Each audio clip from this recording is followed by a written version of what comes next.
नमस्कार विद्यार्थी मित्रांनो, आपल्या सर्वांचं स्वागत आहे महाराष्ट्र नर्सिंग ऑफिसर्सच्या या ऑनलाईन YouTube प्लॅटफॉर्मवर.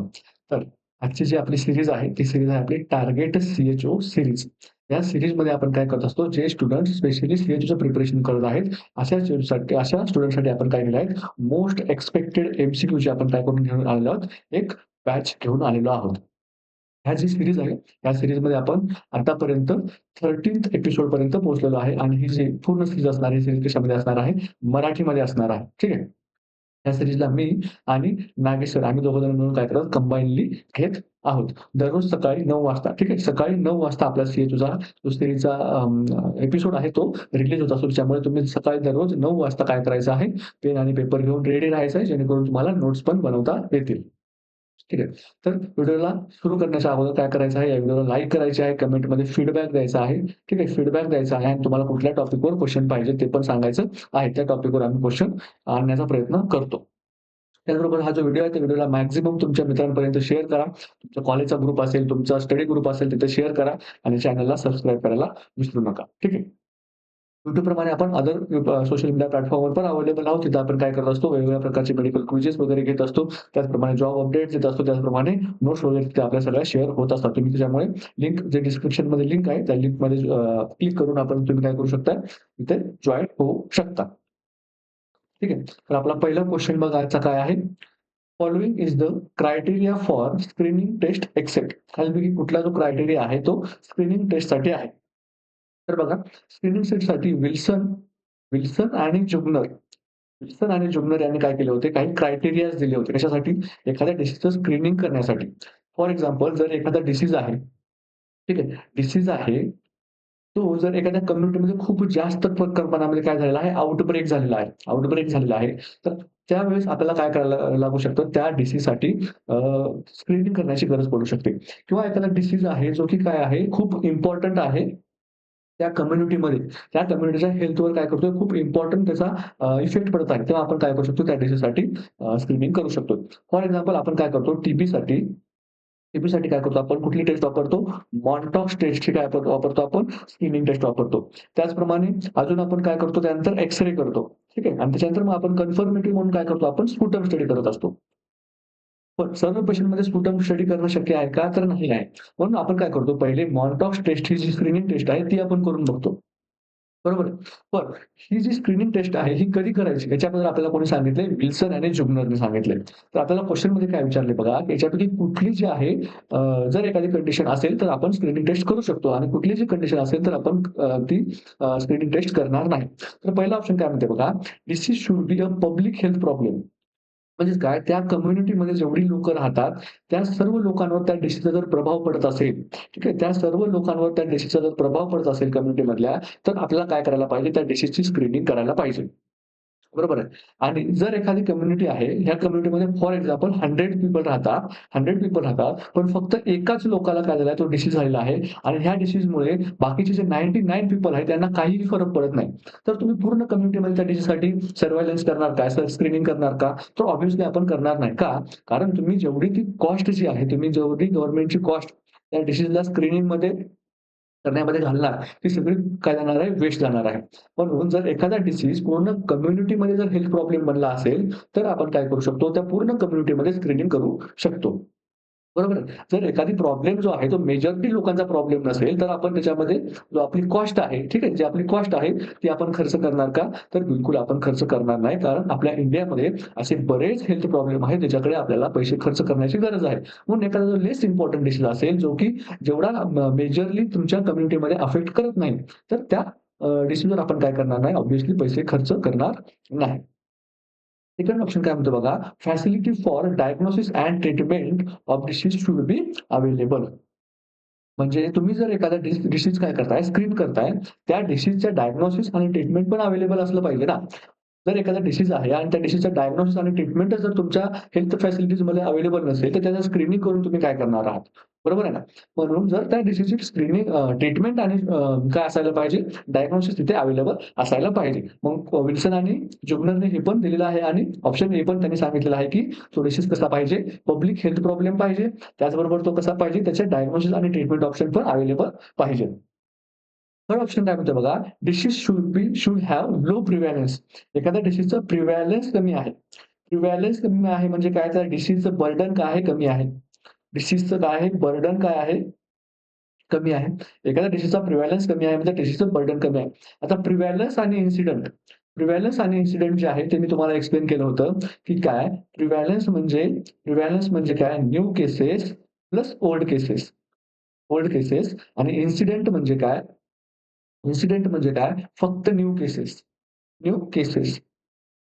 म्हणजेच एखादा डिसीज जर आपल्याला काय बघायचं असेल, की तो डिसीज किती झपाट्याने वाढतो हे बघायचं असेल तर आपल्याला, तर आपण काय करतो, डिसीजचा इन्सिडेंट स्टडी करतो आणि एखादा डिसीज जो आहे तो त्या कम्युनिटीमध्ये किती काळ राहतोय, म्हणजे त्या कम्युनिटीमध्ये त्या डिसीजचं किती बर्डन आहे, हे जर आपल्याला बघायचं असेल तर आपण काय करतो, प्रिव्हॅलन्स स्टडी करतो. बरोबर आहे? म्हणजेच जर एखाद्या डिसीजचा प्रिव्हॅलन्स जास्त असेल म्हणजेच काय आहे, तो डिसीज काय आहे, त्या त्या कम्युनिटीची काय आहे, त्या कम्युनिटीमधला त्या कम्युनिटीमधला मधला मेजर मेजर हेल्थ प्रॉब्लेम आहे असं आपण म्हणू शकतो का? तर हो, म्हणू शकतो. फॉर एक्झाम्पल ही कम्युनिटी आहे आणि ह्या कम्युनिटीमध्ये काय झालेले आहेत, 100 लोकं राहतात आणि त्या फॉर एक्झाम्पल एक टीबी नावाचा डिसीज आहे. ठीक आहे. टीबी नावाचा डिसीज आहे आणि एका कम्युनिटीमध्ये 100 लोकं राहतात. त्यापैकी त्या कम्युनिटीमध्ये प्रिव्हॅलन्स रेट म्हणजे कशी, नवीन आणि जुन्या अशा सगळ्या मिळून केसेस किती आहेत? 30 केसेस आहेत. ठीक आहे. 30 केसेस आहेत. याचा अर्थ काय आहे, की त्या त्या कम्युनिटीमध्ये तो काय बनलेला आहे, एक मेजर हेल्थ प्रॉब्लेम बनलेला आहे. म्हणून तिथे आपण स्क्रीनिंग करायला पाहिजे. पण जर त्या डिसीजचा प्रिव्हॅलन्स जो आहे तो या 100 लोकांपैकी फक्त फक्त एका लोकाला टीबी आहे, तर आपण तिथे स्क्रीनिंग करू शकत नाही. हे कोणी सांगितलं आपल्याला? विल्सन आणि रॉसने सांगितले. का? एखाद्या डिसीजचा प्रिव्हॅलन्स कमी आहे म्हणजे त्या डिसीजचा बर्डन कमी आहे. बरोबर? आणि एखाद्या डिसीजचा इन्सिडेंट कमी आहे म्हणजेच काय? तो डिसीज काय करत नाही, झपाट्याने वाढत नाहीये. म्हणून जर एखादा डिसीज असेल आणि त्याचा जर प्रिव्हॅलन्स रेट कमी असेल, आपल्याला ऑप्शन थर्ड मध्ये सांगितले बघा, लो प्रिव्हॅलन्स, आणि तेव्हा आपण स्क्रीनिंग करणार का? तर तेव्हा आपण स्क्रीनिंग बिलकुल करणार नाही. कारण आपण तिथे तेवढ्या कमी याच्यासाठी आपण पूर्ण जे आहे आपल्या हेल्थची कॉस्ट, त्याच्यानंतर आपल्याला हेल्थ मेंबर्स द्यायला लागतील. आपल्याला तिथे ए-एन-एम नेमवावे लागतील, एम-पी-डब्ल्यू नेमवावे लागतील. त्या पूर्ण स्क्रीनिंग करण्यासाठी, टेस्ट करण्यासाठी. त्या टेस्टचे आपल्याला रिझल्ट ऑब्टेन करायला लागतील. त्याचा पूर्ण डेटा बनवायला लागेल, एक स्प्रेडशीट बनवायला लागेल, एक्सेल शीट बनवायला लागेल आणि तो डेटा परत आपल्याला काय करायला लागेल, रेकॉर्डिंग, रिपोर्टिंग पूर्ण जे आहे ते करायला लागेल. आणि हे एवढं करूनही त्या त्या डिसीजचा प्रिव्हॅलन्सच तिथे नाहीये, त्या डिसीजची बर्डन नाहीये किंवा त्या स्क्रीनिंग टेस्टची त्या कम्युनिटीला गरजच नाहीये. तर मग आपण तिथे ती स्क्रीनिंग टेस्ट करणार का? तर ऑब्व्हियसली आपण ती स्क्रीनिंग टेस्ट त्या कम्युनिटीमध्ये करणार नाही आहोत. फोर्थ ऑप्शन काय म्हणतोय बघा, test should be acceptable to the population. बरोबर आहे. जर एखादी टेस्ट जी आहे, ती काय आहे, खूप पेनफुल आहे. खूप कशी आहे? पेनफुल आहे किंवा कशी आहे? इन्व्हेसिव्ह आहे. इन्व्हेसिव्ह आहे. तर अशा स्क्रीनिंग टेस्टमध्ये काय होऊ शकतं, तिथली जी लोकं आहेत, त्या कम्युनिटीमधली जी लोकं आहेत, ती लोकं आपल्याला काय सांगू शकतात, की आम्ही ह्या टेस्टसाठी विलिंग नाही आहोत. आणि आपल्याला जर कुठलाही पेशंट किंवा कुठलाही जर नागरिक एखाद्या टेस्टसाठी विलिंग नसेल, तर आपण त्यांना जबरदस्तीने काय करू शकत नाही, ती टेस्ट करायला भाग पाडू शकत नाही. हा कायद्याचा ह्युमन राइट आहे, की त्याची मर्जी आहे, की त्याला ती टेस्ट करायची आहे किंवा नाही करायची आहे. आणि जर मेजॉरिटी लोकं नाही करायचं असं म्हणत असतील, तर आपले जे रिझल्ट येतील ते कसे येतील? फॉल्स येतील. म्हणून आणि विल्सन आणि जुगनरने आपल्याला काय सांगितलं, की बाबा त्या कम्युनिटीमधल्या मेजॉरिटी जी लोकं आहेत, त्यांना ती टेस्ट कशी पाहिजे? एक्सेप्टेबल पाहिजे. तरच तुम्ही काय करू शकता? तिथे ती टेस्ट परफॉर्म करू शकता. म्हणून आपला जो आता क्वेशन होता, त्या क्वेशनचा आन्सर काय येणार आहे? ऑप्शन सी जे आहे ते आन्सर येणार आहे. ठीक आहे. नेक्स्ट क्वेशन बघूया. सेकंड क्वेशन बघा. All are Bleuler's 4 A's of schizophrenia except. खालीलपैकी काय आहेत? सगळे काय आहेत? सिझोफ्रेनियाचे 4 एज आहेत. कोणी दिले होते? ते ब्युलर या सायंटिस्टने दिले होते. ब्युलर या सायंटिस्टने आपल्याला काय दिले होते? 4 एज दिले होते. त्या पहिल्या आपल्याला बघायचं आहे सिझोफ्रेनिया म्हणजे काय? सिझोफ्रेनिया काय आहे? हा डिसऑर्डर कशाचा आहे? हा डिसऑर्डर आहे disorder of thought, disorder of perception, disorder of काय? इमोशन, ठीक आहे, आणि डिसऑर्डर ऑफ बिहेवियर. बिहेवियर म्हणजे काय, पेशंटचा थॉट याच्यामध्ये काय होतो, अफेक्ट होतो, परसेप्शन अफेक्ट होतात, इमोशन्स अफेक्ट होतात आणि बिहेवियर अफेक्ट होतं आणि हे सगळं मिळून काय होतं, पेशंट काय होतो, सोशली आयसोलेट होतो. याला आपण काय म्हणतो, सिझोफ्रेनिया असं आपण म्हणतो. तर सिझोफ्रेनियाच्या पेशंटमध्ये काय दिले आहेत, ब्ल्यूलर या सायंटिस्टने काय सांगितलं होतं आपल्याला, 4 एज सांगितले होते. एज काय आहे, तर 4 सिम्प्टम्स आहेत. 1, 2, 3 आणि 4. त्यापैकी त्यानं काय सांगितलं होतं बघा. पहिलं सांगितलं होतं त्यानं associative looseness. Associative looseness. Associative looseness म्हणजे काय? असोसिएटिव्ह लूजनेस म्हणजे काय? एखादा पर्सन काय करतो, लॉजिकली विचार करण्याचं सोडून देतो. म्हणजे तो काय करतो, एखाद्या टॉपिकवर बोलतो, अचानक दुसऱ्या टॉपिकला जंप करतो, अचानक तिसऱ्या टॉपिकला जंप करतो. म्हणजे तो काय म्हणणार, "मी आज जेवण केलं, माझ्या मामाने गाडी घेतली, माझ्या आत्याचा काय झाला, मृत्यू झाला." म्हणजे तो जेवण केल्यापासून तो गाडीकडे गेला, तिथून त्याच्या आत्याच्या मृत्यूपर्यंत गेला. ह्या 2 ज्या आहेत, ह्या 2-3 ज्या गोष्टी आहेत, ह्या सर्व गोष्टींना काय करत नाही, तो रिलेट करू शकत नाही, असोसिएट करू शकत नाही. म्हणजे तो एका टॉपिकवर स्टिकअप राहून त्या टॉपिकला लॉजिकली हँडल करू शकत नाही. तो काय करतो, एका टॉपिकवरून दुसऱ्या टॉपिकवर जंप करत असतो. त्याला आपण काय म्हणतो, असोसिएटिव्ह लूजनेस म्हणतो. त्यानंतर दुसरा एक काय सांगितलं त्याने, ऑटिझम. ऑटिझम म्हणजे काय? तो पर्सन काय करतो, एका स्वतःच्याच दुनियेमध्ये राहतो. तो काय करणार, स्वतःच्याच दुनियेमध्ये असं काहीतरी विचार करत बसणार, एकटाच विचार करत बसणार आणि काय होणार, सोशल आयसोलेशन म्हणजे काय, लोकांपासून काय होणार, तो आयसोलेट होणार. त्याचप्रमाणे तो काय करतो, त्याचा अफेक्ट जो आहे तो कसा असतो, फ्लॅट असतो. अफेक्ट कसा असतो त्याचा, फ्लॅट असतो. म्हणजे त्याचा मूड फ्लॅट असतो. म्हणजे तुम्ही त्याला एखादी खूप चांगला जरी समोर जरी जोक तुम्ही क्रॅक केला, तरी पण तो हसणार नाही किंवा तुम्ही त्याला एखादी खूप दुःखद जरी घटना दिली, तरी पण काय करणार नाही, तो त्याच्यावर रिएक्ट करणार नाही. तुम्ही त्याला म्हटले, "बाबा तुला आज 10 लाखाची लॉटरी लागली भावा." 10 लाखाची लॉटरी लागली का? ठीक आहे. हां, ठीक आहे लागली असेल. तो असं बोलणार. ठीक आहे. म्हणजे त्याला काही फरकच पडणार नाही. किंवा तुम्ही त्याला म्हटलंस, की "बाबा तुझा कोणतरी क्लोज आहे, त्याचं त्याने काय केलंय, त्याची डेथ झालेली आहे किंवा तुझं तुझ्या गर्लफ्रेंड बरोबर ब्रेकअप झाली आहे." हां, तो ठीक आहे. हां, मग झाला असेल ब्रेकअप. तो असं बोलणार. ठीक आहे. म्हणजे त्याला काय करणार, कुठल्याही गोष्टी त्याला फरक पडत नसतो. त्याचा अफेक्ट कसा असतो, फ्लॅट असतो. त्याच्यानंतर कुठलं असतं, ॲम्बिव्हॅलन्स. ॲम्बिव्हॅलन्स हे काय सांगितले त्याने, 4 ए सांगितले कोणी, क्युलर्सने. ॲम्बिव्हॅलन्स म्हणजे काय? तर एखादा पर्सन काय करतो, एखाद्या गोष्टीविषयी त्याची थिंकिंग असते, ती कशी असते, कॉन्फ्लिक्ट असते. म्हणजे एकाच गोष्टीबद्दल तो कसा चांगलाही विचार करतो आणि त्याच्याबद्दल काय करतो, तो वाईटही विचार करतो. म्हणजे एखाद्या पर्सन सोबत तो ॲट अ टाईम तो काय करू शकतो, लव्ह पण करू शकतो आणि ॲट अ टाईम हेट पण करू शकतो. म्हणजे तो काय म्हणू शकतो, माझा भाऊ खूप चांगला आहे, पण तो कधी-कधी ना मला मारतो, त्याच्यामुळे मला वाटतं की त्याचा मला मर्डर करावा. म्हणजे त्याच पर्सनबद्दल त्याला काय करतो, तो लव्ह पण करतो आणि हेट पण करतो. त्याला आपण काय म्हणतो, ॲम्बिव्हॅलन्स असं आपण म्हणतो. तर ब्युलरने आपल्याला काय सांगितलं, 4 ए सांगितले. कुठले-कुठले? Associative looseness, autism, affect flat आणि ॲम्बिव्हॅलन्स. हे काय सांगितले? 4 आपल्याला त्याने ब्युलरने 4 ए सांगितले होते. हां, ब्युलरचे 4 एज कुठल्या डिससाठी आहेत? तर स्किझोफ्रेनिया डिसीजसाठी आहेत. स्किझोफ्रेनिया काय आहे? डिसऑर्डर ऑफ थॉट आहे, परसेप्शन आहे, इमोशन आणि बिहेवियर आहे. ठीक आहे. आणि शिझोफ्रेनियाचे आपल्याला वेगवेगळे टाइप्स पण आपल्याला बघायला मिळतात. तर आपल्याला ऑप्शनमध्ये काय म्हटलं बघा, ऑटिझम हा आहे का ब्युलर्स 4 तर हो आहे. अफेक्टिव्ह डिस्टर्बन्स आहे का? तर हो आहे. अफेक्ट काय होतं, त्याचा फ्लॅट अफेक्ट होतो. म्हणजे काय होतं, त्याच्यावर त्याला तो काय करू शकत नाही, कुठल्याही त्याला तुम्ही एखादी न्यूज दिली तर त्याच्यावर तो रिएक्ट करू शकत नाही. त्याला आपण काय म्हणतो, फ्लॅट अफेक्ट म्हणतो. त्यानंतर ॲम्बिव्हॅलन्स असतं का? तर हो. म्हणजे काय, तो एकाच व्यक्ती प्रती काय करतो, त्याचं जे विचार असतात ते कसे असतात, कॉन्फ्लिक्ट असतात. म्हणजेच काय, त्याला लव्ह पण करतो आणि हेट पण करतो. पण अपॅथी जी आहे, हा काय आहे, न्यूटनने सांगितलेलं नव्हतं आपल्याला. म्हणून ऑप्शन डी जो आहे तिथं आपला करेक्ट आन्सर असणार. नेक्स्ट क्वेश्चन बघा. Transient ischaemic attack TIA is a sudden episode of focal reversible neurological deficit and last for period of. तर आपल्याला क्वेश्चन क्वेश्चन कशाबद्दल विचारलाय, TIA जसं काय, ट्रान्झिएंट इस्चेमिक अटॅक. हा कसा आहे, रिव्हर्सिबल रिव्हर्सिबल इस्चेमिक अटॅक असतो. इस्केमिक अटॅक असतो. कशाचा असतो? न्यूरलचा. म्हणजे काय, ब्रेनमध्ये तुमच्या काय होतं, इस्केमिक अटॅक बसतो. म्हणजे काय होतं, तुमची जी ब्रेनच्या फॉर एक्झाम्पल हे काय आहेत, ब्लड वेसल्स आहेत आणि या ब्लड वेसल्समध्ये काय, थ्रोम्बस, एम्बोलस येतो आणि हा काय होतो, थोडासा थोड्या वेळासाठी लॉज होतो आणि हा जो पुढचा अफेक्टेड एरिया आहे, इथे काय होतं, ब्लड सप्लाय आणि ऑक्सिजन सप्लाय काय होतो, ऑक्सिजन सप्लाय काय होतो, काय होतो, कमी होतो. आणि थोड्या वेळानंतर काय होतं, हे जे थ्रोम्बस किंवा एम्ब्युलन्स इथे अडकला होता, तो काय होतो, इथून निघून जातो आणि त्याचा ब्लड सप्लाय जो काय होतो, तो पूर्ववत होतो. म्हणजे काय होतं, तिथं रिपरफ्युजन होतं. ठीक आहे. रिपरफ्युजन होतं.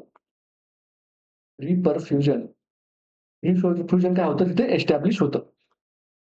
आणि रिपरफ्युजन एस्टॅब्लिश झाल्यामुळे काय होतात, ते जे सिम्प्टम्स आपल्याला दिसत होते, ते काय होतात, परत रिव्हर्स होतात. तर बघा, नॉर्मली जेव्हा आपल्याला इस्केमिक अटॅक बसतो, ठीक आहे, किंवा सीव्हीए बसतो, तेव्हा काय होतं, हा जो ब्लड वेसल आहे, हे काय होते, पूर्णपणे ब्लॉक होते आणि इथे काय होते, इस्केमिया होतो तयार. इस्केमिया तयार होते. इस्केमिया म्हणजे काय, तिथे ब्लड वेसल ब्लडमध्ये काय होते, ब्लडचा सप्लाय कमी होतो आणि ऑक्सिजनचा सप्लाय तिथल्या पर्टिक्युलर टिश्यूला होतो. त्याला आपण काय म्हणतो, इस्केमिया म्हणतो. आणि हा इस्केमिया जर फार काळ राहिला, तिथे काय होतं, इन्फ्रॅक्शन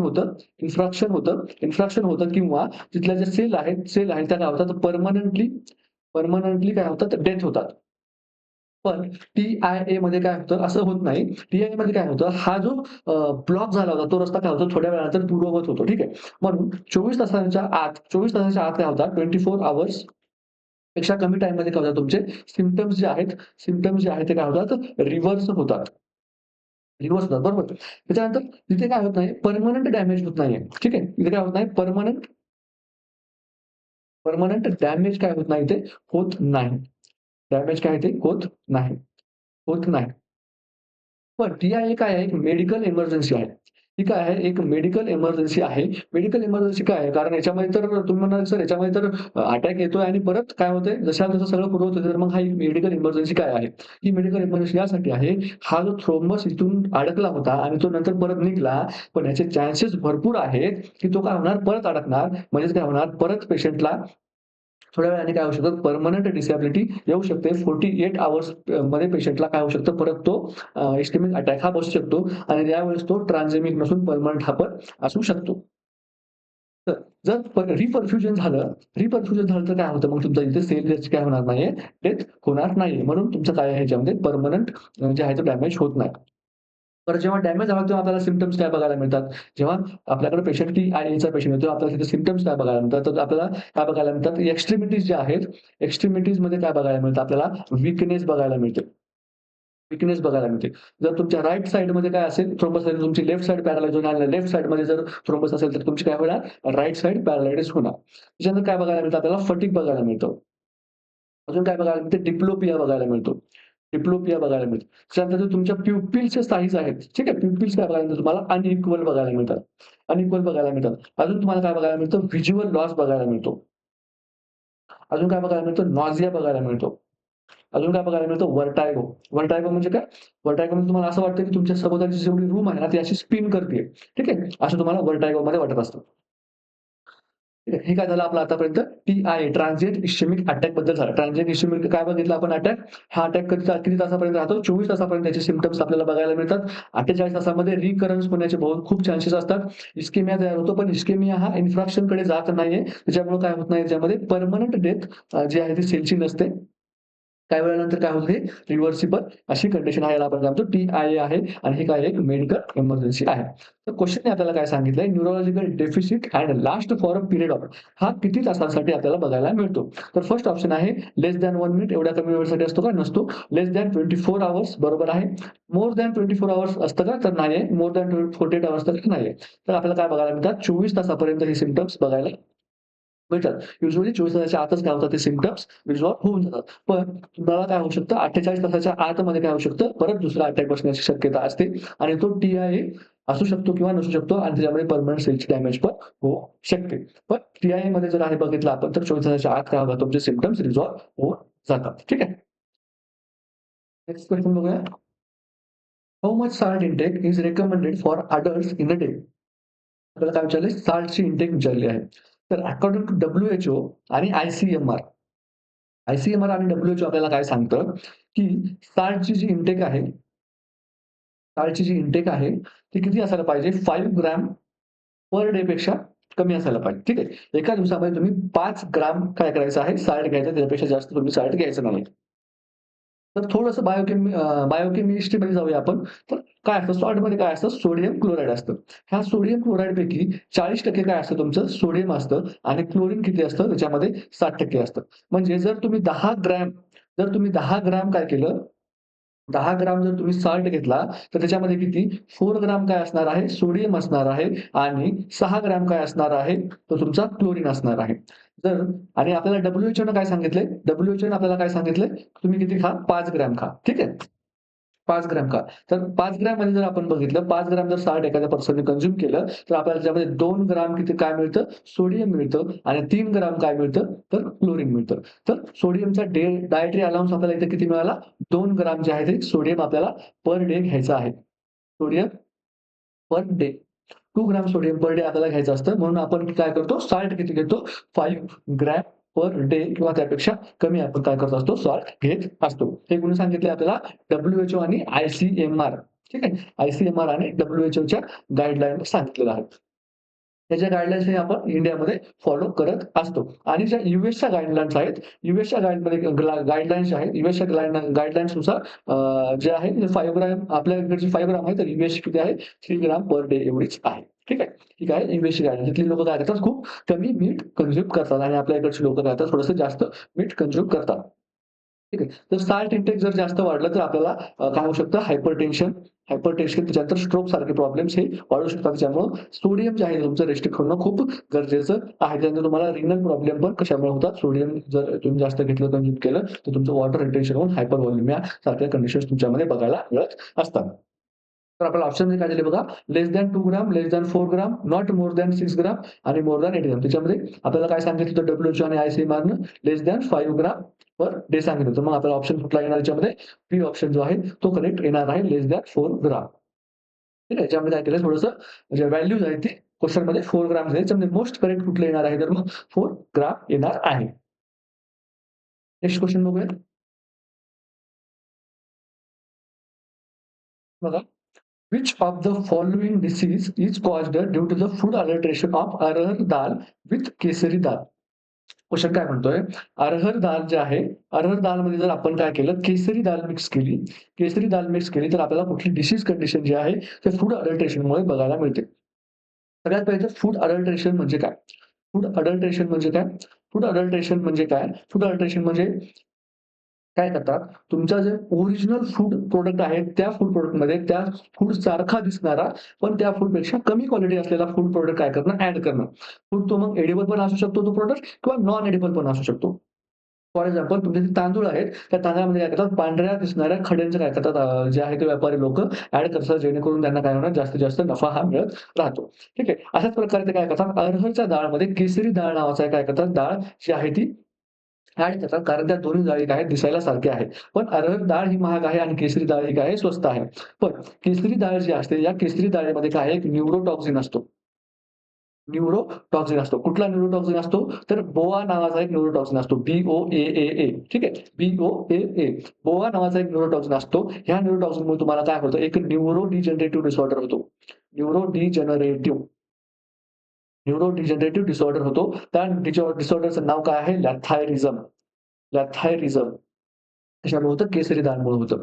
तर आपल्याला काय विचारलंय क्वेशनमध्ये? केसरी दाळ खाल्ल्यामुळे कुठला जो आहे तो डिसीज होतो, तो कुठला होतो तो? लॅथायरिझम नावाचा आपल्याला डिसीज कंडिशन जी होत असते. ठीक आहे. त्याच्यानंतर बघा सेकंड ऑप्शन काय म्हणतो? न्यूमोकोनिओसिस हा काय आहे? हा डिसीज कसा आहे? ऑक्युपेशनल लंग डिसीज आहे. ऑक्युपेशनल लंग डिसीज आहे. लंग डिसीज आहे. हा कशामुळे होतो? तर जी लोकं जी आहेत ती दररोज कशाच्या डस्टच्या कॉन्टॅक्टमध्ये असतात. म्हणजे त्यांचं जे कामाचं ठिकाण अशा ठिकाणी आहे, की तिथं खूप डस्ट असते. फॉर एक्झाम्पल तुमच्या वीटभट्टीमध्ये काम करणारे, त्याच्यानंतर तुमच्या खाणींमध्ये काम करणारी लोकं, फटाक्यांच्या फॅक्टरीमध्ये काम करणारी लोकं, अशी लोकं जिथे काय असते तिथं अशा ठिकाणची कामं, तिथं काय असतं खूप प्रकारची धूळ असते. तर अशा लोकांना न्यूमोकोनियासिस हा आजार होण्याची शक्यता असते. त्याला आपण काय म्हणतो आणि जे आजार तुमच्या कामाच्या रिलेटेड आहेत, कामाच्या ठिकाणी रिलेटेड आहेत, तुमच्या किंवा जी कामाची जी पद्धत आहे त्याच्या रिलेटेड आहे, त्याला आपण काय म्हणतो ऑक्युपेशनल डिसीज असं आपण म्हणत असतो. त्यानंतर बघा थर्ड ऑप्शन काय म्हणतो बघा इपिडॉमिक ड्रॉप्सी. इपिडॉमिक ड्रॉप्सी जे आहे ते आर्जिनॉन सीड ठीक आहे. आर्जिमॉन सीड आर्जिमॉन सीड्सचं जर आपण सेवन केलं, तर आपल्याला काय काय बघायला मिळते ड्रॉप्सी, एपिडेमिक ड्रॉप्सी हा आजार आपल्याला बघायला मिळतो. आणि क्वॉशरकरचं तुम्हाला सगळ्यांना माहिती आहे हा काय प्रोटीन, एनर्जी, मालन्यूट्रिशनचा क्वॉशरकर आणि मॅरस्मर हे 2 टाइप्स बघायला मिळतात. तर मी तुम्हाला काय सांगितलं, की अडल्ट्रेशन म्हणजे काय? एखाद्या फूड प्रॉडक्टमध्ये एखादा कमी क्वालिटीचा एडिबल किंवा नॉन एडिबल जर आपण पदार्थ ॲड केला, त्यासाठी फक्त आणि फक्त नफ्यासाठी त्याला आपण काय म्हणतो, फूड अडल्ट्रेशन म्हणतो, जे की काय आहे, हा एक गुन्हा आहे. तर जेव्हा आपण अरहर दालमध्ये केसरी दाल टाकतो, तर त्या केसरी दालमध्ये आपल्याला काय बघायला मिळतो, एक न्यूरोटॉक्सिन बघायला मिळतो. त्या न्यूरोटॉक्सिनचं नाव काय आहे, तर बोआ नाव आहे, BOAA. हे न्यूरोटॉक्सिन काय करतं, न्यूरो डिजनरेटिव्ह डिसऑर्डर कॉज करतं. त्याचं नाव काय आहे, लथायरिझम आहे. ठीक आहे. तर फूड अडल्ट्रेशन आणि food fortification. Food adulteration food अडल्ट्रेशनमध्ये मी तुम्हाला सांगितलं, काय सांगितलं, की काय करतो आपण, हा जो आपला ओरिजिनल फूड आहे, त्याच्यामध्ये आपण काय करतो, एक लो क्वालिटी लो क्वालिटीचा आपण त्याच्यासारखा दिसणारा किंवा त्याच्यासारखे काय असणारा गुणधर्म असणारा पदार्थ आपण त्याच्यामध्ये ॲड करतो. फॉर एक्झाम्पल घी जे असतं आपलं घी. ठीक आहे. घी जे असतं प्युअर घी जे मिल्कपासून बनतं. त्या घीमध्ये काय करतात वनस्पती घी म्हणजेच काय आपण त्याला काय म्हणतो डालडा असं आपण म्हणतो. वनस्पती घी ॲड करून विकतात. जे की स्वस्त असतं पण त्याच्यासारखं त्याच्या प्रॉपर्टी ज्या आहेत त्या बऱ्यापैकी घीसारख्या असतात. म्हणून काय करतात घीमध्ये वनस्पती घी ॲड करतात. दुधामध्ये पाणी ॲड करणं त्याला काय म्हणतो आपण फूड अडल्ट्रेशन म्हणतो. पण मला तुम्ही सांगायचं आहे की फूड फूड फॉर्टिफिकेशन म्हणजे काय? फूड फॉर्टिफिकेशन म्हणजे काय? हे तुम्ही मला काय सांगायचं आहे कमेंटमध्ये सांगायचं आहे. ठीक आहे. बघूया आपलं next question. The difference between apical and radial pulse. तर अपायकल पल्स म्हणजे कुठली पल्स? अपायकल पल्स म्हणजे तुम्ही जेव्हा इथे काय करता हार्ट जिथे आहे इथे हार्टचा जो अपेक्स आहे, हार्टचा अपेक्स कुठे असतो? इथे असतो आणि बेस कुठे असतो? इथे असतो. इथे जेव्हा तुम्ही काय करता स्टेथोने ऑस्कल्टेट करता, तुम्ही तुम्ही इथली जी पल्स तुम्हाला मिळते, ह्या पल्सला तुम्ही काय म्हणता? अपायकल पल्स असे म्हणता. काय म्हणता? अपायकल पल्स म्हणता. त्यानंतर काय विचारलं आपल्याला रेडियल पल्स. रेडियल पल्स म्हणजे कुठली? तुमचा जो हार्टाचा अंगठा आहे, इथे काय आहे? इथे एक तुमची आर्टरी जाते. या आर्टरीला काय म्हणतो आपण? रेडियल आर्टरी म्हणतो आणि हे रेडियल आर्टरी जेव्हा तुम्ही अशी 3 बोटांनी पाल्पेट करता, तेव्हा तुम्हाला कुठली पल्स मिळते? रेडियल पल्स मिळते. ठीक आहे. रेडियल पल्स तुमच्या कुठे असते इथे? हाताच्या इथे असते, अंगठ्याच्या इथे. ठीक आहे. हा अंगठा आहे आणि हे करून आहे. ड्रॉइंग माझं खूप स्किल चांगलं आहे. ठीक आहे. समजून घ्यायचं आहे.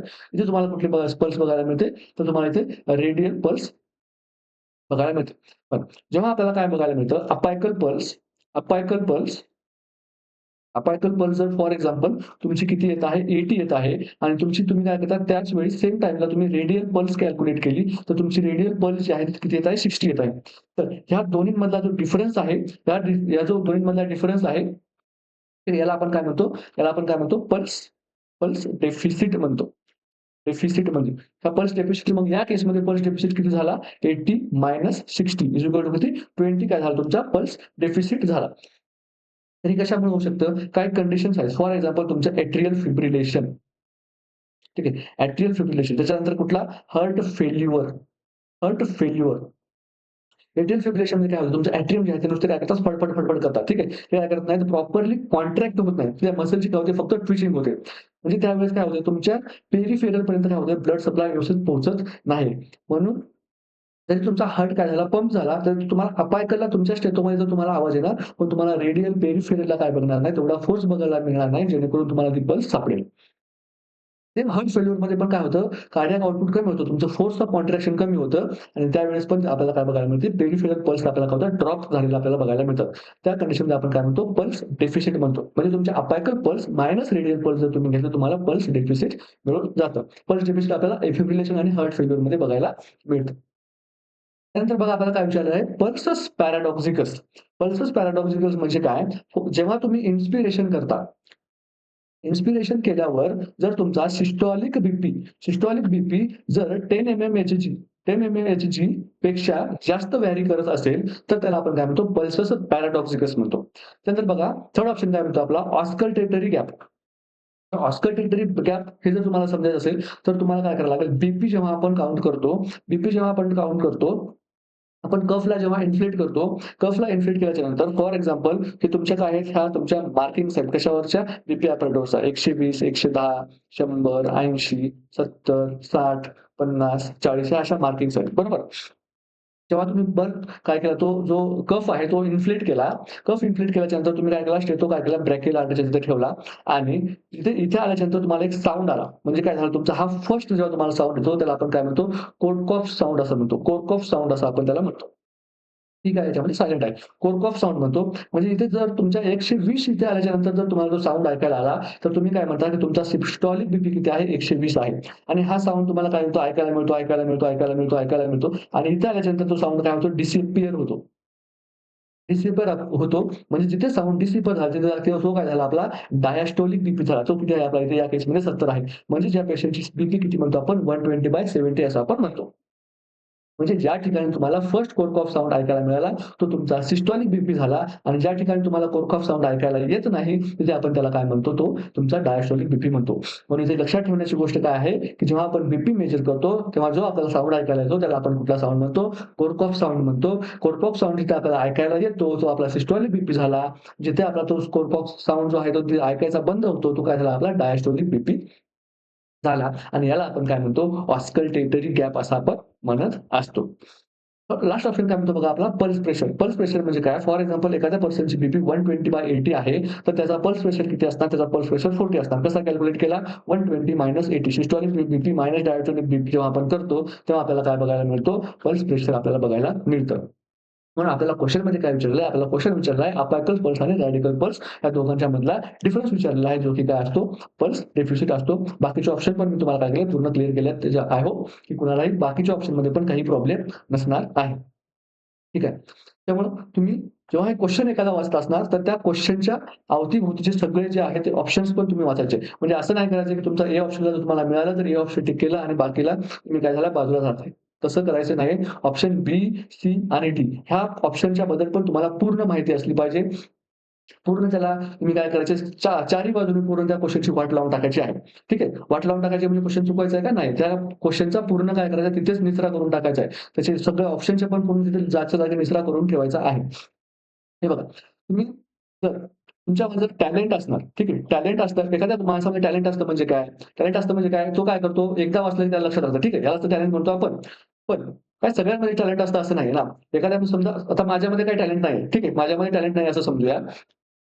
तर मला एकदा वाचल्यावर लक्षात राहणार नाही. ठीक आहे. दोनदा वाचल्यावर पण लक्षात राहणार नाही. तीनदा वाचल्यावर पण लक्षात राहणार नाही. पण चौथ्या वेळेस राहणार ना, 5व्या वेळेस राहणार ना, 6व्या वेळेस परफेक्ट होणार ना मी. म्हणजे तुमच्यामध्ये टॅलेंट नसून पण एखादी गोष्ट जर तुम्ही परत रिवाईज केली, तर तुम्ही त्या टॅलेंटला जर तुमच्याकडे टॅलेंट नसलं, तरी पण त्या टॅलेंटला स्किलमध्ये आणि त्या स्किलला तुम्ही हार्ड वर्क आणि स्मार्ट वर्कमध्ये कन्व्हर्ट करू शकता. त्यामुळे माझ्याकडे ही गोष्ट टॅलेंट नाहीये, मी ही गोष्ट करू शकत नाही, मला एकदा वाचल्यावर लक्षात राहत नाहीये, कारणं द्यायची नाहीत. एकदा नाही राहत आहे ना, दोनदा वाच, तीनदा वाच, तिसऱ्या वेळेला पण नाही राहत, चौथ्या वेळेस तर राहणारच आहे ना. बरोबर आहे की नाही? त्यामुळं टॅलेंट नाही हे कारण असू शकत नाही. त्याच्यामुळं तुम्ही मेहनत करायची आहे आणि टॅलेंटला हार्ड हे नेहमीच बीट करत असतं. टॅलेंटला हार्ड काय करत असतं नेहमी. तुमच्यामध्ये फक्त पाहिजे ते म्हणजे रिव्हिजन करण्याची कॅपॅसिटी, कन्सिस्टंट राहण्याची कॅपॅसिटी आणि डेडिकेटेड राहण्याची कॅपॅसिटी. ह्या जर तुमच्याकडे 2-3 गोष्टी असतील, तर तुम्ही सगळं करू शकता. ठीक आहे. कारणं देऊन काहीही होणार नाहीये. तुम्ही कारणं देऊन फक्त आणि फक्त काय करू शकताय, तुमचं जे आजची जी तुमच्यावर वेळ आहे, तुम्ही उद्यावर ढकलू शकताय. बाकी तुम्ही दुसरं काहीही करू शकत नाही. पण एक ना एक दिवस तुम्हाला मेहनत करावीच लागेल, जर तुम्हाला फ्युचर सिक्युअर करायचं असेल तर. असो, नेक्स्ट क्वेश्चनकडे वळूया. The period beginning immediately after the birth of a child and extending for about 6 weeks is called. म्हणजे काय झालंय तुमचा चाइल्ड बर्थ झालेला आहे आणि चाइल्ड बर्थ पासून पुढच्या 6 वीक्स जे आहे त्या पिरियडला काय म्हणायचं हे आपल्याला विचारलेलं आहे. तर फर्स्ट ऑप्शन काय म्हणतो बघा प्युरपेरियम, लोकिया, पोस्टपार्टम आणि पेरिपेरियम.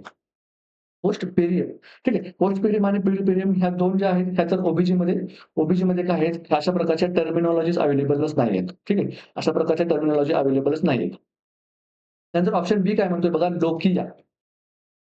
लोकिया म्हणजे काय? Post vaginal discharge. ठीक आहे. पोस्ट प्युरपेरियड डिस्चार्ज म्हणजे काय तुमचं चाइल्ड बर्थ झाल्याच्या नंतर काय होतं एक व्हजायनल डिस्चार्ज येतो, जो की कसा असतो फाउल स्मेलिंग असतो. आणि ते कुठला बघायला मिळतो आपल्याला लोकिया रुब्रा, लोकिया सिरोसा आणि लोकिया अल्बा. त्या पण 3 प्रकारचे आपल्याला बघायला मिळतात. लोकिया रुब्रा जे असतो ते 1 ते किती 4 दिवस, 5 ते 9 दिवस आणि 10 ते 15 दिवस. 10 ते 15 दिवस असं आपल्याला काय बघायला मिळतं, यांचं ड्युरेशन बघायला मिळतं. म्हणजे रुब्रा 14 दिवसापर्यंत येणार, तिथून काय सुरू होणार तुमचा सिरोसा सुरू होणार, तो कधी 9 दिवसापर्यंत राहणार आणि तिथून त्याच्यानंतर तुमचा अल्बा सुरू होणार आणि तो किती राहणार 15 दिवस राहणार. जर तुमचा 15 दिवसापर्यंत जर तुम्हाला व्हॅजिनल डिस्चार्ज येत असेल, तर ते काय आहे नॉर्मल कंडिशन आहे. पण जर त्या मदरला 15 दिवसाच्या नंतर पण व्हॅजिनल डिस्चार्ज येत असेल, तर काय आहे तुम्हाला इन्फेक्शनचे चान्सेस असू शकतात. तुम्हाला प्युरपेरल सेप्सिस हा कंडिशन होऊ शकते. तर हे झालं आपलं डोक्याबद्दल. अजून तुम्हाला काय सांगायचं डोक्याबद्दल, तर रुबरा जो असतो तो कसा असतो रेड कलरचा असतो, सिरोसा कसा असतो ब्राउन कलरचा असतो आणि अल्बा कसा असतो व्हाईट कलरचा असतो.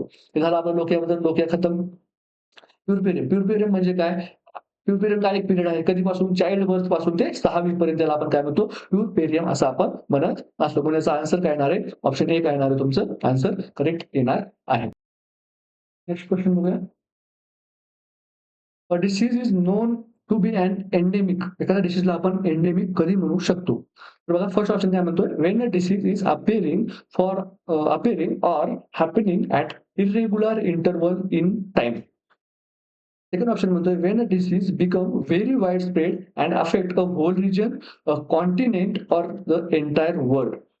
थर्ड ऑप्शन काय म्हणतो बघा, when there is a sudden severe outbreak of disease with a region or a group.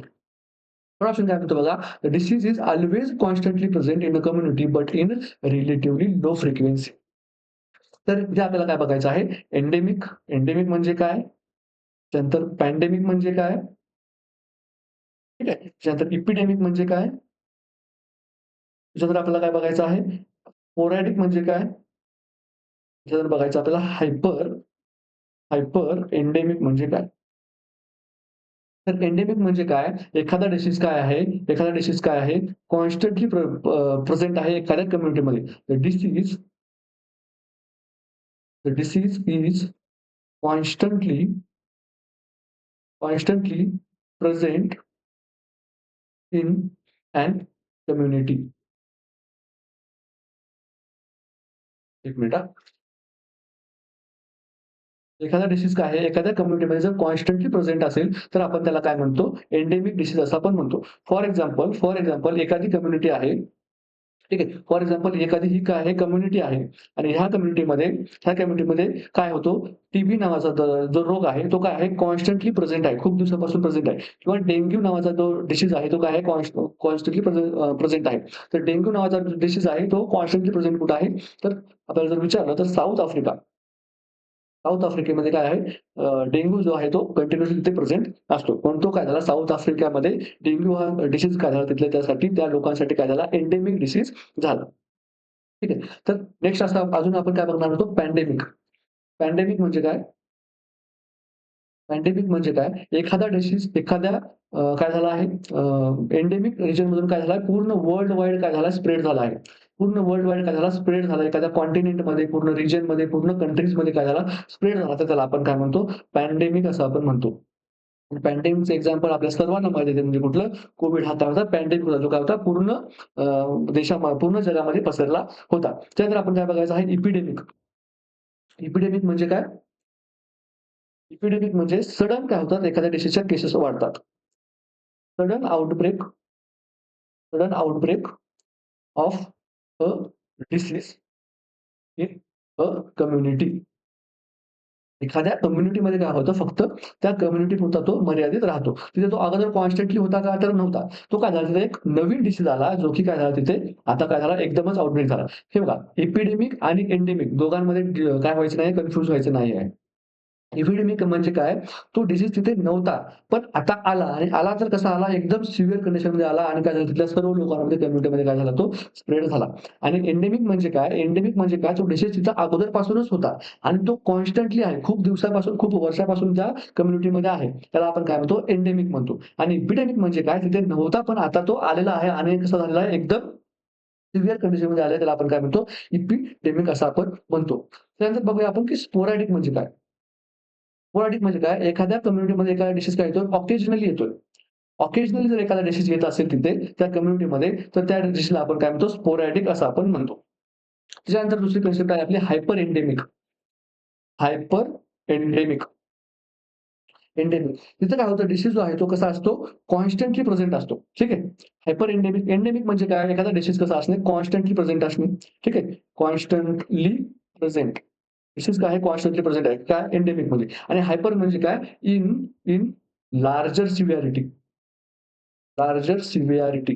त्या डिसीजची सिव्हिअरिटी कशी आहे? लार्ज आहे. याला आपण काय म्हणतो? हायपर एंडेमिक असं म्हणतो. तर आपण epidemic, endemic, pandemic, hyper endemic आणि स्पोरॅडिक हे काय केल्यात, आता आपण काय केल्यात, पूर्णपणे समजून घेतलेले आहे.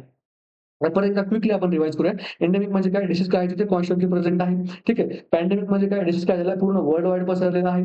एपिडेमिक म्हणजे काय? डिसीज काय आहे, तिथे आउटब्रेक झालेला आहे सडनली. स्पोरॅडिक म्हणजे काय? तिथे डिसीज काय येतो, ऑकेजनली येत असतो. तर आपल्याला काय विचारलेलं आहे, आपल्याला एंडेमिक विचारलेलं आहे. एंडेमिक म्हणजे काय? डिसीज काय असतो, कॉन्स्टंटली प्रेझेंट असतो एखाद्या कम्युनिटीमध्ये. कुठल्या ऑप्शनमध्ये बघा, फर्स्ट काय म्हणतो आपल्याला, when disease is appearing or happening irregular interval of time. Constantly present आहे का? नाही आहे. म्हणजे disease becomes very wide spread, हे काय आहे? पॅन्डेमिक आहे. वाईड स्प्रेड म्हणजे काय? पॅन्डेमिक आहे. म्हणजे there is a sudden severe outbreak, हे काय आहे आपलं? एपिडेमिक आहे. एपिडेमिक आहे. आणि इथं काय होतं, disease is always constantly present in a community but in a relatively low frequency. म्हणजे आपला ऑप्शन काय येणार आहे? डी काय येणार आहे? करेक्ट आन्सर येणार आहे. म्हणजे काय? डिसीज काय आहे, तिथे कॉन्स्टंटली प्रेझेंट आहे. त्याला काय म्हणतो आपण? एंडेमिक असं आपण म्हणतो. ऑप्शन डी जो आहे तो आपला इथे करेक्ट आन्सर असणार आहे. नेक्स्ट क्वेश्चन बघूया.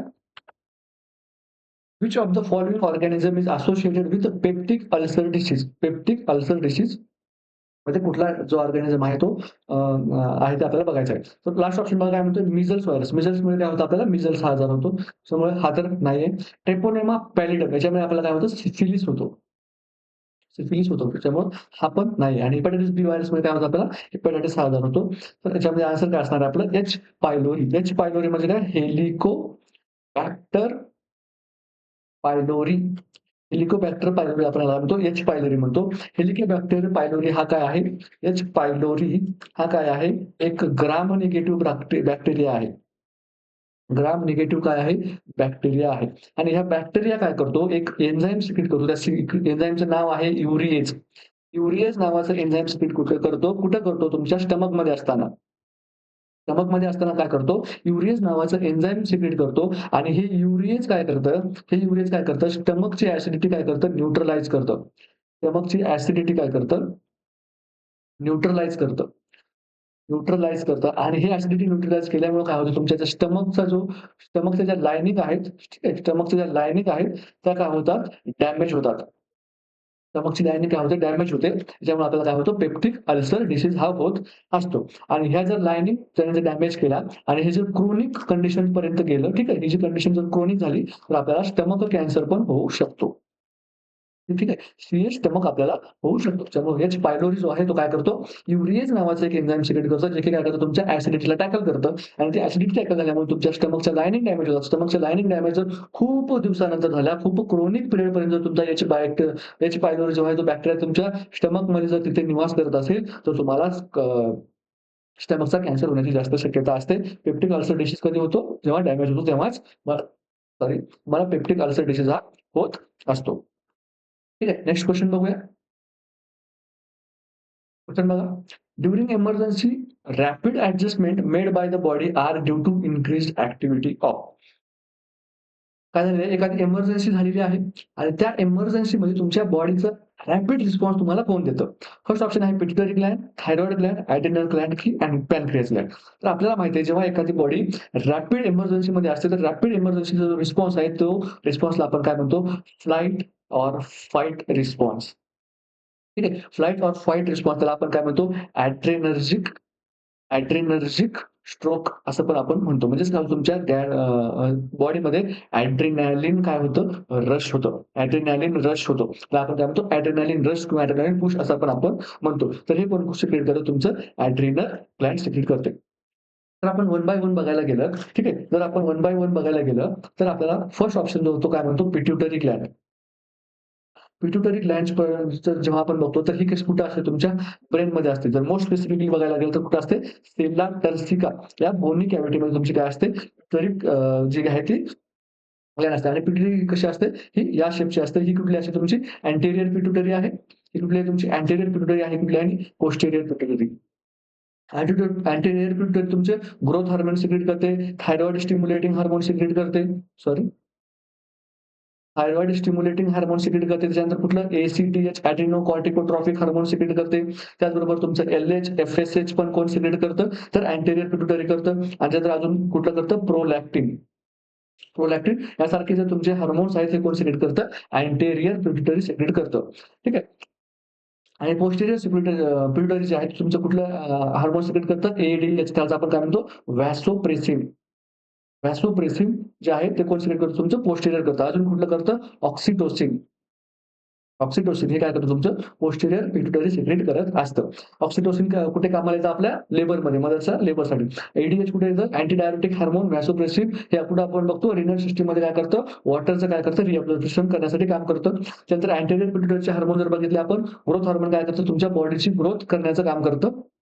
थायरॉइड स्टिम्युलेटिंग हार्मोन काय करतं? थायरॉइडला स्टिम्युलेट करतं कशासाठी?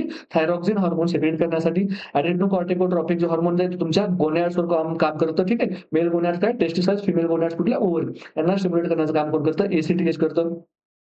एलएच हार्मोन ज्याला आपण काय म्हणतो ल्युटिनायझिंग हार्मोन आहे.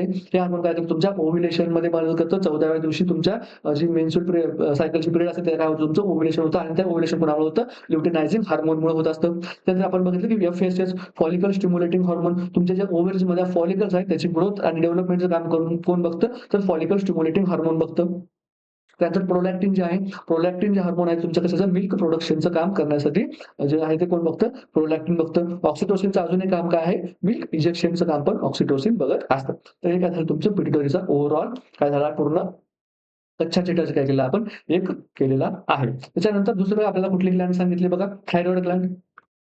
ठीक आहे. थायरॉइड ग्लॅंड आपल्याला नेक्स्ट सांगितलेलं आहे. थायरॉइड ग्लॅंड. थायरॉइड ग्लॅंड काय-काय सिक्रेट करतं? तर thyroid ग्लॅंड T3, T4 T3, T4 secret करतं. अजून काय करतं? कॅल्सिटोनिन करतं. कॅल्सिटोनिन करतं. थायरॉइड ग्लॅंडचं जे T3 आणि T4 आहेत, हे काय बघतात तुमचं ग्रोथचं काम बघतात. त्यानंतर तुमचा मेटाबॉलिझमचा जो रेट आहे, ते कोण तुमचा हे करतं कंट्रोल करतं तुमचं थायरॉइड ग्लॅंड करतं. म्हणजे जर एखाद्या पेशंटमध्ये खूप जास्त थायरॉइड हार्मोन असेल, तर त्याचं मेटाबॉलिक असेल खूप फास्ट असेल. जर एखाद्या पर्सनमध्ये थायरॉइड हार्मोन कमी असेल, त्याचा मेटाबॉलिकचा रेट कसा असेल? कमी असेल. बरोबर. कॅल्सिटोनिन काय करतं? कॅल्सिटोनिन काय करतं? ब्लडमधून काय करतं? कॅल्शियम घेऊन जातं आणि कुठं जातं? बोनमध्ये डिपॉझिट करतं. ठीक आहे. ब्लडमधून कॅल्शियम घेऊन जाणं आणि बोनमध्ये डिपॉझिट करणं हे कुणाचं काम आहे? कॅल्सिटोनिनचं काम आहे. जर एखाद्या पर्सनमध्ये हायपोथायरॉइडिझम असेल आणि जर तो काय असेल इन्फंट असेल, तर त्याला आपण त्या डिसीज कंडिशनला आपण काय म्हणतो? क्रेटेनिझम म्हणतो.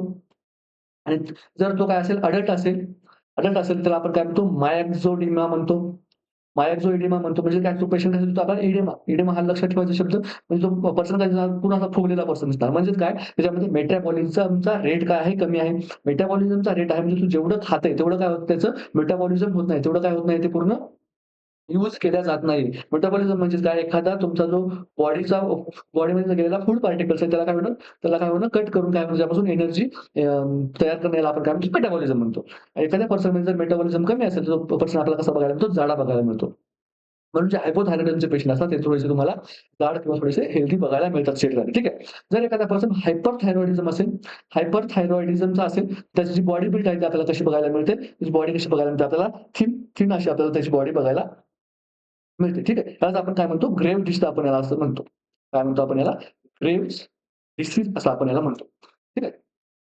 त्यानंतर आपण नेक्स्ट बघा कुठली बघितली होती? 1 मिनिट, 1 मिनिट हां. त्यानंतर नेक्स्ट आपली ग्लँड कुठली आहे? नेक्स्ट ग्लँड कुठलं म्हणतो बघा? ॲड्रिनल ग्लँड म्हणतो. ठीक आहे. नेक्स्ट ग्लँड आहे आपली 3 ॲड्रिनल ग्लँड. ॲड्रिनल ग्लँड जेव्हा आपण बघतो, तर ॲड्रिनल ग्लँडमध्ये आपण काय बघतो? कॉर्टेक्स बघतो आणि मेडुला बघतो. बरोबर आहे. ॲड्रिनल ग्लँडचं कसं असतं? कॉर्टेक्स आणि मेड्युला. तुमची जी ही किडनी असते, ठीक आहे. फॉर एक्झाम्पल ही तुमची काय किडनी आहे आणि ह्या किडनीच्या वर तुम्हाला काय बघायला मिळतं? एक ग्लँड बघायला मिळतो. याला आपण काय म्हणतो? ॲड्रिनल ग्लँड बघायला आपण म्हणतो. आणि हा जो बाहेरचा भाग असतो याला आपण काय म्हणतो? कॉर्टेक्स म्हणतो आणि जो आतला भाग आहे त्याला आपण काय म्हणतो? मेडुला असं आपण म्हणतो. सॉरी. तर जो कॉर्टेक्स आहे, त्या कॉर्टेक्समध्ये आपल्याला हार्मोन्स कुठले-कुठले बघायला मिळतात? तर मिनरॅलोकॉर्टिकॉइड्स, त्यानंतर ग्लुकोकॉर्टिकॉइड्स आणि अँड्रोजन्स. एक मिनिट. कुठले बघायला मिळतात? अँड्रोजन. मिनरॅलोकॉर्टिकॉइड्स जे आहेत ते तुमचं काय करतात? इलेक्ट्रोलाइट बॅलन्स करण्याचं काम करतात. म्हणजे तुमचं पोटॅशियम, सोडियम जे आहे यांचं काय करतं बॉडीमध्ये व्यवस्थित बॅलन्स ठेवण्याचं काम कोण करतं? मिनरॅलोकॉर्टिकॉइड्स करतात. कॉर्टिकॉइड्स जे आहेत ते तुमच्या बॉडीमध्ये काय करतात? मेटाबॉलिझमचं काम करतात. ठीक आहे. मेटाबॉलिझम आणि अँड्रोजन जे आहे ते काय आहेत? सेक्स हार्मोन्स आहेत. सेक्स हार्मोन्स आहेत. जे काय करतात तुमच्या सेक्शुअल लिबिडो, सेक्शुअल ॲक्टिव्हिटी याला कंट्रोल करण्याचं काम कोण करतं तुमचं? अँड्रोजन करत असतात. त्याचप्रमाणे तुमचा मेडुला जो आहे, तो मेडुला जो आहे तुमचा, तो काय करतो तुमचा नॉरएपिनेफ्रिन किंवा एपिनेफ्रिन किंवा त्याला तुम्ही काय म्हणतात ॲड्रेनालिन म्हणतात. हे सिक्रेट करण्याचं काम करतो, जो की काय करतो तुमच्या फाईट फाईट आणि फ्लाइट रिस्पॉन्ससाठी काय असतो? रिस्पॉन्सिबल असतो. तर तुम्हाला याच्यानंतर जर कधी विचारलं, की फाईट आणि फ्लाइट रिस्पॉन्सिबलसाठी सॉरी फाईट रिस्पॉन्ससाठी कोण रिस्पॉन्सिबल असतं? तर तुम्ही काय म्हणायचं ॲड्रिनल ग्लँड म्हणायचे. त्याच्या पण खोलात जाऊन जर विचारलं तर कोण रिस्पॉन्सिबल असेल? बाबा ॲड्रिनल ग्लँडमधला मेडुलाचा पार्ट, ॲड्रिनल ग्लँडमधल्या मेडुलाच्या पार्टचा इपिनेफ्रिन किंवा नॉरएपिनेफ्रिन किंवा ॲड्रेनालिन हा जो एक विशिष्ट हार्मोन आहे, तो तुमचा फाईट किंवा फ्लाइटसाठी रिस्पॉन्सिबल असतो.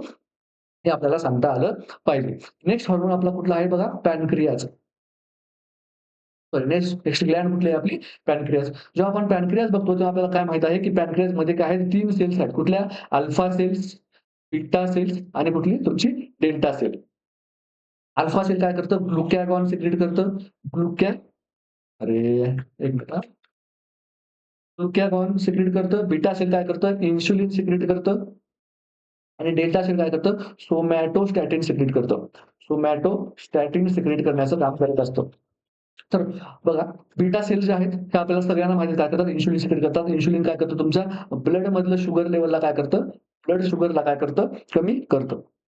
त्याचप्रमाणे ग्लुकोगेन काय करतं? तुमच्या ब्लड शुगरला काय करतं? ब्लड शुगरला काय करतं? वाढवण्याचं काम करतं. ते कसं वाढवतं? एकतर ते ग्लायकोजेनोलायसिस करतं. म्हणजेच काय? बॉडीमधलं जेवढं काही शुगर कंटेंट आहे, तुमचा जेवढा काही ग्लुकोज आहे, तो कशाच्या फॉर्ममध्ये स्टोअर केलेला असतो, तर तो ग्लायकोजनच्या फॉर्मॅटमध्ये सेव्ह केला असतो. आणि त्या ग्लायकोजनला जर आपण परत ब्रेक डाउन केलं, तर त्याचं काय होतं? आपल्याला परत ग्लुकोज बघायला आपल्याला यूज करायला मिळतं. मग बॉडी काय करते, जेव्हा बॉडीमध्ये ग्लुकोजचं प्रमाण कमी होतं, तर काय करते बॉडी ग्लायकोजेनोलायसिस करते. म्हणजेच काय, त्या ग्लायकोजनला तोडून परत त्याचं ग्लुकोजमध्ये रूपांतर करण्याचं काम करतं. तर हा जो ग्लुकॅगॉन आहे, तो काय करतो? ही प्रोसेस करून तुमच्या ब्लडमधलं शुगर वाढवतो. अजून तो काय करतो? तो ग्लुकोनिओजेनेसिस करतो. म्हणजे काय करतो? नवीन ग्लुकोज मॉलिक्युल्स आपल्या बॉडीमध्ये तयार करायला लागतो. ही प्रोसेस करून तो काय करतो?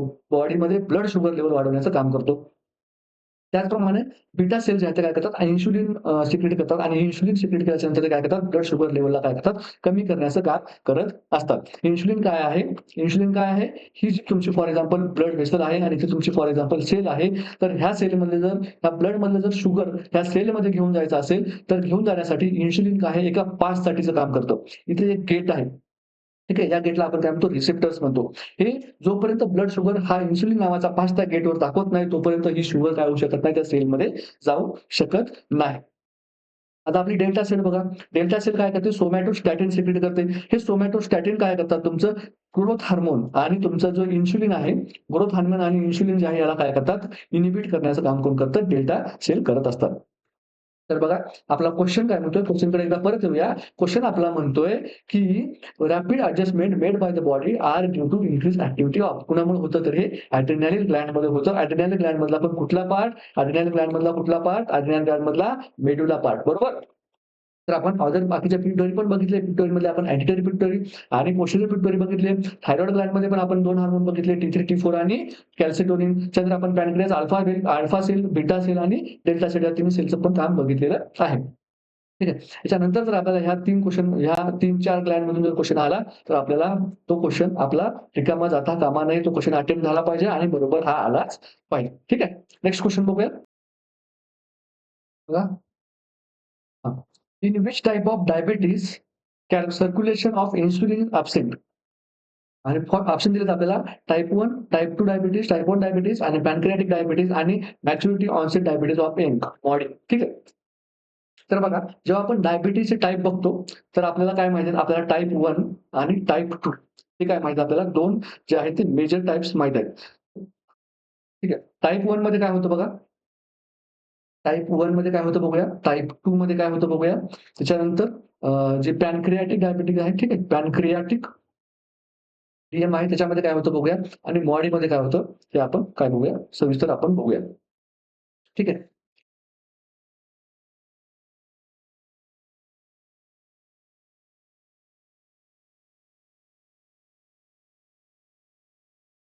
बघा, टाइप 1 यालाच आपण काय म्हणतो, insulin dependent diabetes mellitus, IDDM. Insulin dependent diabetes mellitus याला असं आपण म्हणतो. याच्यामध्ये काय होतं तुमच्या बीटा सेलचं काय होतं डिस्ट्रक्शन होतं आणि बीटा सेलचं डिस्ट्रक्शन झाल्यामुळं आताच आपण काय बघितलं थोड्या वेळापूर्वी, बीटा सेल काय करतात इन्शुलिन प्रोडक्शनचं काम करतात आणि जर बीटा सेलचं तिथं डिस्ट्रक्शन झालं तर तुमचं तिथे काय होणार नाहीये, तर काय होणार आहे, इन्शुलिन प्रोडक्शन होणार आहे का? तर नाही. No insulin production. इन्शुलिनचं प्रोडक्शन होणार आहे का? तर नाही होणार आहे. टाइप 2 बघा याला आपण काय म्हणतो? Non insulin dependent diabetes mellitus. NIDDM याला असं आपण म्हणतो. Non insulin dependent sorry NIDDM non insulin dependent diabetes mellitus. त्याच्यामध्ये तुमच्या बीटा सेलचं डिस्ट्रक्शन होतं का? तर नाही होत. याच्यामध्ये काय होतं? इन्शुलिन सिक्रेट होतं. इन्शुलिन काय होतं? सिक्रेट होतो. Insulin is present but there is resistance. There is resistance to insulin. इथं काय होतो रेझिस्टन्स टू इन्सुलिन. इन्सुलिनला काय होतो फक्त रेझिस्टन्स येतो. म्हणजे इन्सुलिन इथे काय आहे प्रेझेंट आहे. ठीक आहे. ज्यामध्ये आपण काय म्हणू शकतो इन्सुलिन प्रेझेंट आहे याच्यामध्ये आपण म्हणू शकतो. थर्ड ऑप्शन काय म्हणतोय बघा. थर्ड ऑप्शन काय म्हणतोय पॅनक्रियाटिक डीएम. पॅनक्रियाटिक डीएम म्हणजे काय फॉर तिथे काय आहे तुम्हाला एखादा सेकंडरी पॅनक्रियाटिक डिसऑर्डर आहे. Secondary pancreatic disorder is present. Secondary pancreatic disorder present आहे. फॉर एक्झाम्पल तुमचं ट्रॉमा असेल. ठीक आहे. ट्रॉमा असेल किंवा पॅनक्रियाटायटिस असेल. पॅनक्रियाटायटिस काय तिथे ऑलरेडी तुम्हाला प्रेझेंट आहे आणि त्याच्यामुळे काय झालंय तुमचं इन्शुलिनचं जे काय झालंय प्रोडक्शन काय झालंय कमी झालंय. पण इन्शुलिनचं प्रोडक्शन काय झालेलं आहे इन्शुलिनचं प्रोडक्शन फक्त कमी झालेलं आहे. इन्शुलिनचं प्रोडक्शन काय झालेलं आहे कमी झालेलं आहे. इन्शुलिन अब्सेंट आहे का तर नाही. इन्शुलिन तिथे आहे पण काय कमी आहे. त्यानंतर बघा मॉडी मॉडी म्हणजे काय maturity onset diabetes of young age. त्याच्यामध्ये काय होतं तुमचा जो अ, हे आहे इन्शुलिन आहे. ठीक आहे. इन्शुलिन काय होतं सिक्रीट होतं. इन्शुलिन सिक्रीट होतं. पण काय होतं त्याच्यामध्ये जेनेटिक म्युटेशन झाल्यामुळं तुमचं काय होतं इन्शुलिन जे आहे ते काय होतं insulin either present in less quantity less quantity or or abnormal insulin is there. Abnormal insulin is there. म्हणजे इन्शुलिनचं जे मॉलिक्युलर स्ट्रक्चर असायला पाहिजे, ते स्ट्रक्चर तिथे राहत नाही का? कारण तिथे काय झालं आहे जेनेटिक म्युटेशन झालेलं आहे. त्याच्यामुळे त्या इन्शुलिनच्या स्ट्रक्चरमध्ये काय झालं प्रॉब्लेम झालेला आहे. तर ह्या चारही टाइपमध्ये आपण काय बघायला मिळतं, की टाइप 1चं जो आहे तिथे काय बघायला मिळतं आपल्याला नो इन्शुलिन. मग आपल्याला क्वेशनमध्ये काय विचारलेलं आहे, असला कुठला डायबिटीज आहे ज्याच्यामध्ये काय तुम्हाला ब्लड सर्क्युलेशनमध्ये इन्शुलिन बघायला मिळत नाही. तर टाइप 1 जो आहे त्याच्यामध्ये आपल्याला काय बघायला मिळत नाही, ब्लड सर्क्युलेशनमध्ये इन्शुलिन बघायला मिळत नाही का? कारण तो इन्शुलिन डिपेंडंट डायबिटीज मेलाइटिस आहे. या पेशंटमध्ये आपल्याला काय करायला लागणार आहे, बाहेरून काय करायला लागणार आहे, इन्शुलिनचं काय करायला लागणार आहे, इंजेक्शन पेशंटमध्ये आपल्याला द्यायला लागणार आहे. ठीक आहे. नेक्स्ट क्वेश्चन बघा. नेक्स्ट क्वेश्चन आहे आपल्याला which index is commonly used to assess nutritional status in community. तर हा बीएमआय वरचा क्वेश्चन आहे. ठीक आहे. याचा आन्सर जे आहे तुम्ही मला नेक्स्ट कमेंटमध्ये सांगायचं आहे. ह्या क्वेश्चनचा आन्सर आणि याचा जो बीएमआयचा फॉर्म्युला आहे, बीएमआयचा फॉर्म्युला मला तुम्ही कमेंटमध्ये सांगायचा आहे आणि या क्वेश्चनचा आन्सर तुम्हाला क्वेश्चन नंबर 12 आणि याचा आन्सर ए-बी-सी-डी जे काय असेल ते तुम्ही मला कमेंट करून सांगायचं आहे. ठीक आहे. तर आजचा जो आपला हा कम्युनिटीचा व्हिडिओ आहे, हा आपण इथे एंड करूया. वेचोचा ही आपली बॅच आहे. ह्याचं काय करूया आपण इथे व्हिडिओ एंड करूया. तर याच व्हिडिओ बरोबर आपली त्रिशूला सीरीज, ब्रह्मास्त्र सीरीज आणि जे पी-वाय-क्यूचे क्वेश्चन आहेत, हे पण तुम्ही बघत राहायचे. जेणेकरून काय होणार आहे तुम्हाला यांची पण हेल्प होणार आहे. त्रिशूला सीरीज आपली एमसीक्यूची आहे, ब्रह्मास्त्र सीरीज आपले थिअरी प्लस एमसीक्यू दोन्ही पण टॉपिक वाईज याच्यामध्ये आपण घेत असतो. ठीक आहे. आणि ही जी पी-वाय-क्यूची आहे त्याच्यामध्ये तुम्हाला 2023चा पूर्ण पेपर जे आहे ते पूर्ण 50 चे 50 क्वेश्चन सरांनी एक्सप्लेन केलेले आहेत कोणी नागेश सरांनी. ठीक आहे. तर आज आपण इथेच थांबूया आणि काय तुम्ही अभ्यास करत राहा. तोपर्यंत बाय-बाय.